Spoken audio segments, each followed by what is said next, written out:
বিসমিল্লাহির রহমানির রহিম। সুপ্রিয় দর্শক, খামারি ভাই বোন বন্ধুরা, যে যেখান থেকে আমাদের খামারির আস্থা ইউটিউব চ্যানেলের নিয়মিত ভিডিও দেখে থাকেন, তাদের সবাইকে জানাই আমি আমার অন্তরের অন্তঃস্থল থেকে মোবারকবাদ এবং সালাম। আসসালামু আলাইকুম। আজকে আপনাদেরকে জানাবো যে বাচ্চা সংগ্রহ করার পরে, হাঁসের বাচ্চা সংগ্রহ করার পরে কি কি খাদ্য দিবেন এবং কোন সময় কি কি ভ্যাকসিন দিতে হয়, এই বিষয়ে আজকে একটু আমরা আলোচনা করব।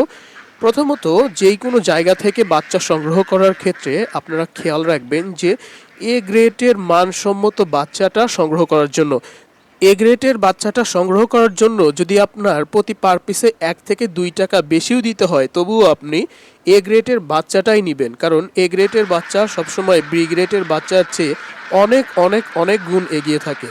এরপরে আপনারা বাচ্চাকে নিয়ে আসার পরে প্রথম যেই ঔষধটা দিবেন সেটা হচ্ছে লাইসোবিট, স্যালাইনটা দিবেন। স্যালাইন চলবে 24 ঘন্টা। এরপরে জিরো ফিড যে রয়েছে সেই জিরো ফিড দিবেন, সেটা বাংলাদেশের ভালো ভালো যেই সকল কোম্পানি রয়েছে সেই সকল কোম্পানির জিরো ফিড দিবেন।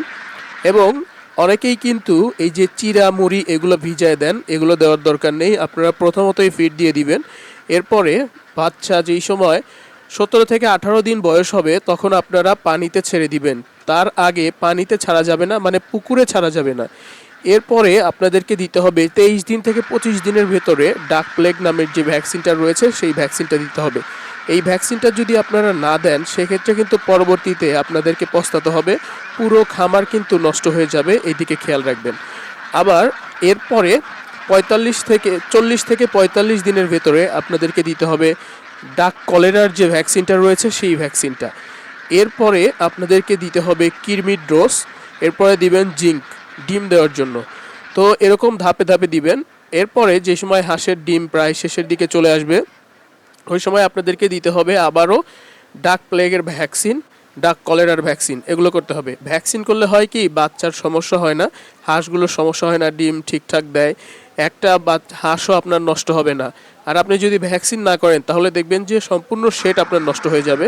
তো এই ছিল আজকের ভিডিও। ভালো থাকবেন সবাই, সবার সুস্থতা এবং দীর্ঘায়ু কামনা করে শেষ করছি আজকের ভিডিও, এবং দেখা হচ্ছে অতি দ্রুত অন্য কোনো ভিডিওতে। ততক্ষণ পর্যন্ত সবাই ভালো থাকবেন, সুস্থ থাকবেন, খামারির আস্থা ইউটিউব চ্যানেলের সাথে থাকবেন। দেখা হচ্ছে আবারও। ভালো থাকবেন, সুস্থ থাকবেন। আল্লাহ হাফেজ।